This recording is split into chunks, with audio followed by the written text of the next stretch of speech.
დროა საფონდო ბაზრების მიმოხილვაზე ვისაუბროთ და აქვე კვირაც შევაჯამოთ, რომელიც უბრალოდ ფანტასტიკური შედეგებით იხურება. რიგით უკვე მეოთხე კვირაა, რაც ამერიკული საფონდო ბირჟა ახალ რეკორდულ მწვერვალებს აღწევს. გამონაკლისი არც დღევანდელი დღე არ ყოფილა.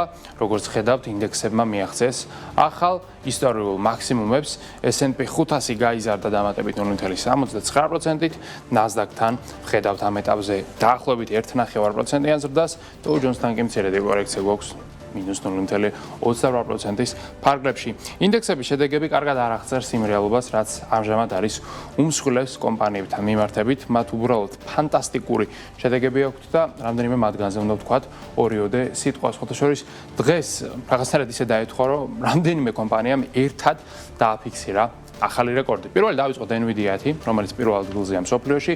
ის დღეს ავიდა ახალ რეკორდზე, როგორც ხედავთ, მისი აქციები გაიზარდა 5%-ით და ამჟამად უკვე კომპანიის კაპიტალიზაცია არის არც მეტი არც ნაკლები 5.95 მილიარდი დოლარი. Nvidia გახდა ისტორიაში პირველი კომპანია, რომელმაც 5 ტრილიონის დაძლევა შეძლო. ასევე რეკორდზე ავიდა Google, ის დამატებით 1%-ითაა გაზრდილი, კაპიტალიზაცია გვაქვს 4.134 მილიარდი დოლარი. ხოთაშორის სულ რაღაც 10 წუთის წინ გავრცელდა ინფორმაცია, რომ Google 40 მილიარდი დოლარის ინვესტიციას განახორციელებს Anthropic-ში, ანუ სტარტაპში, რომელიც ანვითარებს Claude-ს. შესაბამისად, ძალიან მალე ალბათ გავიგებთ იმ ინფორმაციასაც, რომ Google-ის ეკოსისტემა და Gemini დაუკავშირდება დიდი ვარაუდით Claude-ის ეკოსისტემას. ასევე ახალ რეკორდზე არის ასული Amazon-ი, 3%-ითაა დღეს გაზრდილი, კაპიტალიზაცია ამჟამად გვაქვს 2.823 მილიარდი დოლარი.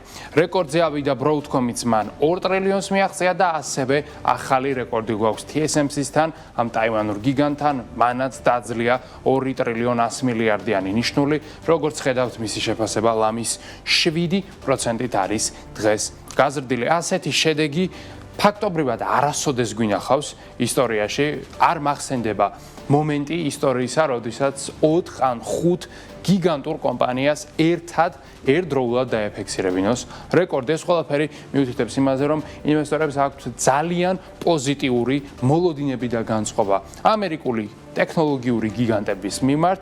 მოგეხსენებათ, მომავალ კვირას Google, Apple, Microsoft, Amazon და Meta წარმოადგენენ თავიანთ ფინანსურ შედეგებს და აი რამდენიმე დღით ადრე ინვესტორები წინასწარ ყიდულობენ აქციებს, რადგანაც მათ აქვთ მოლოდინი, რომ ეს კომპანიები გადაანგრევენ ყველანაირ მოლოდინებს და აფიქსირებენ ახალ რეკორდულ შედეგებს შემოსავლების მოგებისა და მარჟის მიმართულებით და ეს ყველაფერი, რა თქმა უნდა, საბოლოო ჯამში მათი აქციების შეფასებაზე წესით აისახება პოზიტიურად. მოკლედ, ამერიკაში ძალიან კარგად არის საქმე და იგივეს ვერ ვამბობთ ევროპაზე, სადაც არც ტექ გიგანტები არიან, არც დიდად გამორჩეული AI სტარტაპები და არც ტრილიონიანი კომპანიები, უფრო მეტიც ტოპ 20-ში ევროპულ კომპანიას ფაქტობრივად ვერც კი შეხვდებით და ამ ყველაფრის ფონზე 600 უმსხვილესი კომპანიის საერთო კაპიტალიზაცია არის შემცირებული დაახლოებით 9%-ით. კლება გვაქვს შანხაისთანაც -0.13, აი Nikkei ინდექსი კი დღესაც გაზრდილია, ახალ რეკორდზე ავიდა ისიც და 1% გვაქვს ჩვენ ამჟამად ზრდა.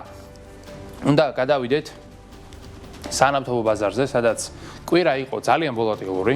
კვირის შეჯამებისათვის უნდა ვთქვათ, რომ 15%-იანი ზრდა ვიხილეთ ჩვენ. ბრენტის ფასმა მიაღწია 105 დოლარიანი ნიშნულს, WTI-ის ფასი კი არის 94 დოლარი. ეს ყველაფერი კი იმას უკავშირდება, რომ ჰორმუზის სრუტე ამჟამადაც არის ჩაკეტილი, ნავთობის მიწოდება ვერა და ვერ აღდგა, შესაბამისად ნავთობიც და გაზიც, რომელიც ასევე 15%-ითაა გაძვირებული, საბოლოოდ ბირჟაზე ძალიან ძვირადაა ხელმისაწვდომი და მეგავატის ენერგიის ფასი 54 ევროს შეადგენს ევროპის მასშტაბით. ოქროსა და ვერცხლებს ვთქვათ ორიოდე სიტყვა, ამ კვირის განმავლობაში მათ კარგი შედეგები არ ჰქონიათ. ოქროს ფასი უნციაზე დაეცა 4723 დოლარამდე, ვერცხლის ფასი 76 დოლარია. ერთწლიან პერიოდში მართალი ოქროს 42% აქვს ზრდა და ვერცხლს 130%, მაგრამ ბოლო რამდენიმე თვეა ოქროცა და ვერცხლიც ინვესტორებს დაავიწყდათ განსაკუთრებით ეს ყველაფერი S&P 500-ის და NASDAQ-ის რეკორდული შედეგების ფონზე არის მწვავე, რადგანაც როდესაც საფონდო ბირჟა იკრებს ენერგიას და იწყებს რეკორდულ აღმასვლას, მაშინ უკვე ინვესტორებს არ ახსოვთ არც ოქრო, არც ვერცხლი და არც სხვა ნებისმიერი სადაზღვევო და რისკისაგან თავის ასარიდებელი აქტივი. ახლა უკვე ბაზარზე არის დაბრუნებული რისკისადმი პრემიუმი, რისკისადმი აპეტიტი და ასეთ პერიოდში როგორც წესი იმარჯვებენ ის აქტივები, რომელთაც აქვთ ზრდის მაღალი პოტენციალი და არც ღირებულების შენახვის დიდად გამორჩეული თვისებები. სხვადასხვა რისკის მაღალი პოტენციალი აქვს კრიპტოინდუსტრიასაც, რომელსაც ამ კვირას თვალ გამორჩეული შედეგები არ ჰქონია, თუმცა წინა კვირა ძალიან პოზიტიური იყო და შედეგები პრინციპში არის შენარჩუნებული. ბაზრის შეფასება ისევ და ისევ გვაქვს 2.680 მილიარდი დოლარი. ბიტკოინის შეფასება როგორც თავად ხედავთ არის 77800, ეთერიუმი 2300-ად ივაჭრება. ძალიან სტაბილურად არის წარმოდგენილი ბიტკოინისა და ეთერიუმიც ამ კვირის განმავლობაში ბირჟაზე. კაპიტალიზაცია 279 მილიარდი გვაქვს ჩვენ ეთერიუმთან, ბიტკოინთან კი 1.9 ტრილიონი დოლარი. როგორც ხედავთ, კრიპტოინდუსტრიის მიმართ ზოგადად ინტერესი არის დაბრუნებული, რაც უკავშირდება პრინციპში კონგრესში ძალიან მნიშვნელოვანი კანონპროექტების დაძვრას, ინიცირებას და სავარაუდოდ ძალიან მალე მათ დამტკიცებასაც. აქვე იმასაც გეტყვით, რომ თუ კი ბიტკოინის, ეთერიუმის ან სხვა ნებისმიერი კრიპტოაქტივის შეძენა მოგესურვებათ, შეგიძლიათ მიმართოთ კოინმანიას, რომელიც არის საქართველოს ეროვნული ბანკის მერეგულირებული და ლიცენზირებული კრიპტობირჟა. აქვე ჩვენ უნდა გადავინახოთ ტრადიციულად ლონდონში, სადაც უკვე მეხუთე დღეა ზედიზედ ხედავთ მცირედ კორექციას და საქართველოს ბანკის შეფასება არის შემცირებული 1.5%-ით, მიუხედავად ამ კომპანიის მიერ დაფიქსირებული ძალიან კარგი ფინანსური შედეგებისა. TBC-სთანაც ანალოგიური კორექცია გვაქვს -1.74%. ეროვნულ ვალუტას რაც შეეხება, ის საკმაოდ მყარად დგას დოლართან მიმართებით 2.79-ზე, ევროსთან კურსი 3.15-ია, ხოლო სტერლინგის კურსი არის 3.63.